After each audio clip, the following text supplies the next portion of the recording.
Marcus here with you on Radio Arcadia as always. Today is Friday, November 21st, and if you've ever wondered what complete insanity in the financial markets would look like, well, you got another preview today. Because feeling left out of the money printing party, the Chinese joined into the action today with the Chinese central bank announcing it was cutting its benchmark lending and deposit rate. Translation, now the Chinese are printing more money.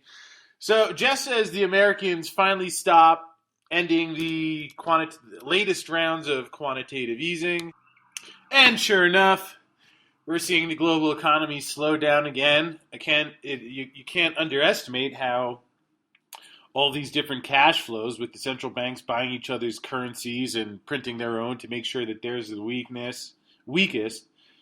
And yes, that's correct. Believe it or not, here in 2014, central banks are actually competing against each other to make sure their currency is the weakest. You heard that correctly. Not the strongest, but the weakest, which can be explained really in one of two ways. The public way, stating that they feel it's an advantage to their economy to have a weaker currency, based on the thinking that, well, if the currency's weaker, that means it's cheaper for foreigners to buy our goods. We're going to sell more units. Of course, what they completely lose sight of is that essentially you're just putting your goods on sale because you're selling them at a cheaper price. So people are going to buy more of anything at perhaps not anything, but in your standard supply and demand curve, people are going to buy more at the lower price. And just what they hope people don't realize is how much more expensive all of the imported goods and input costs and everything else comes. But believe it or not, the folks that somehow have been given the authority to not only print money, but just digitally mark up the bank's accounts whenever need be, running with free rein, and that's how the system goes these days. And of course, the ironic part is that now that the other central banks have been feeling like their currencies are getting too strong, so they've come out with new stimulus packages to weaken theirs. Of course, since this has happened, we're hearing Wall Street say how the dollar is too strong now.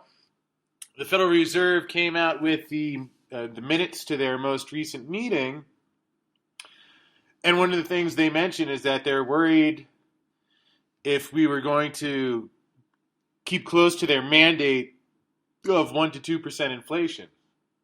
And I'm thinking that one, of course, that's a real doozy.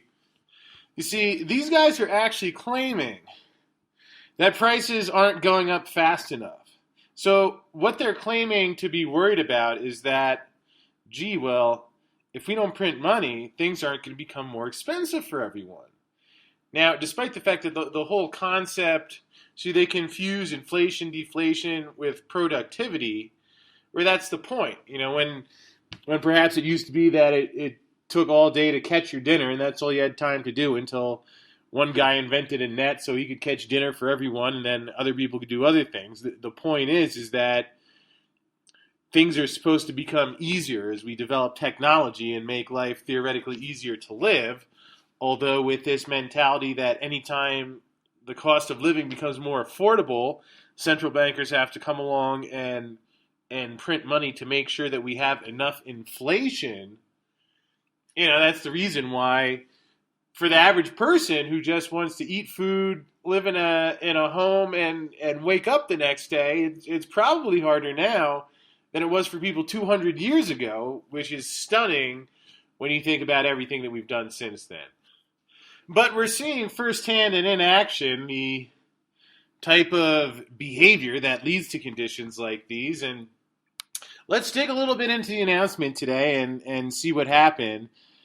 Of course, the other news that also took place today was at the same time, the European Central Bank, the European money printers, also announced it had started its planned purchase of asset-backed securities in a move to encourage banks to lend and revive the economy, helping to buoy sentiment even further.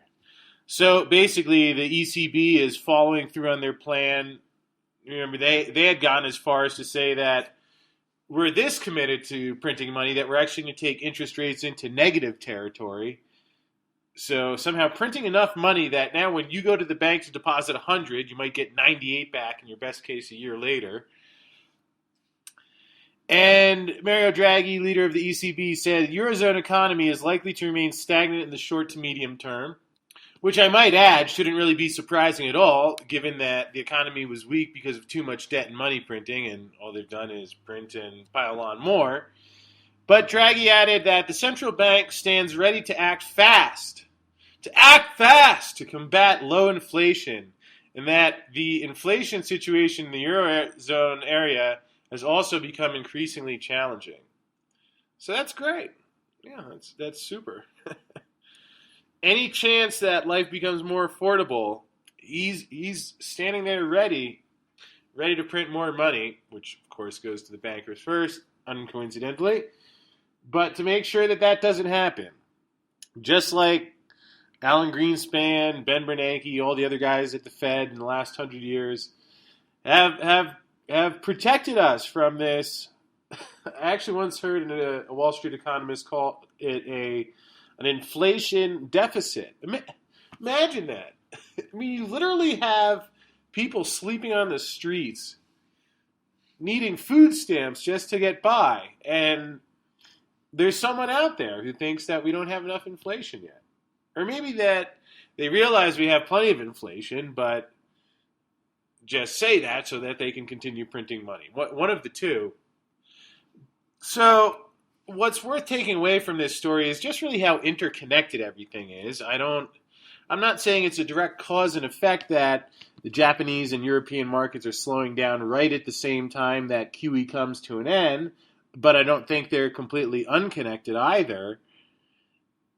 And what's also stunning to think about is that normally in your typical boom-bust cycle that we've witnessed over the past couple decades, the economy's weak, then they come out, they print more money, and at least it gets better, and then you end up going into the next boom and bust cycle. Whereas here, what's been different is since 2008, the amounts of money printing have just been historically off the charts. I mean, this has never been done before.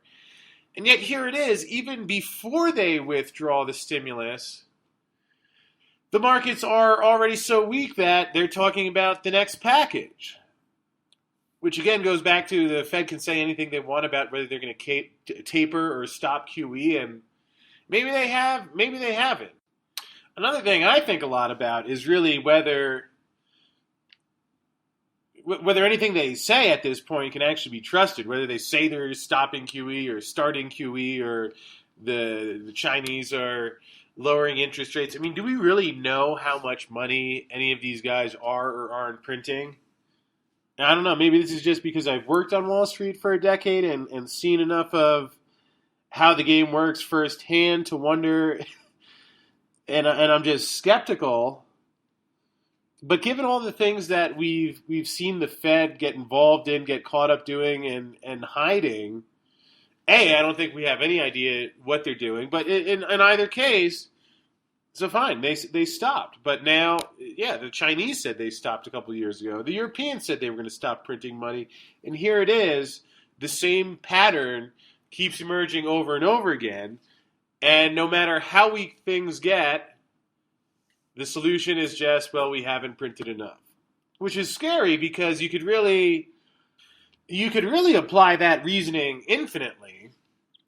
Now, certainly, others would say that I could apply my line of thinking infinitely and just say that, well, eventually I expect gold to go up, and you could just keep saying that till it does. But my point isn't to try and extend any argument infinitely for no purpose, but rather just looking at what are the underlying conditions and what do you think must happen. It's like throwing an apple up in the air. Before you throw it, you could say, well, it's possible it could keep rising infinitely, or I think gravity will eventually take over and it will come down.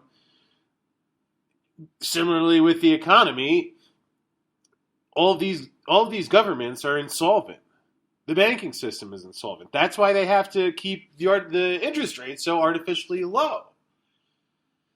and all of the money printing and doubling down and over leveraging and over borrowing and quantitative easing, stimulus packages, ECB negative interest rates. You can do it all you want. It's like Peter Schiff once said, the Fed goes to the firefight and they're spraying gasoline. The thing's getting bigger, and they're saying, well, maybe we just need to turn up higher. Maybe that's the problem. I disagree. I think the sheer laws of gravity and supply and demand will also disagree. And again, more than anything that I or anyone else says, here it is, November 21st, 2014, and the money printing just keeps on going. Doesn't seem to be working at all, but just keeps on going. And, of course, right on the sub-headlines right beneath that is an article explaining why, in this environment, gold is now a worthless investment and you should sell your gold.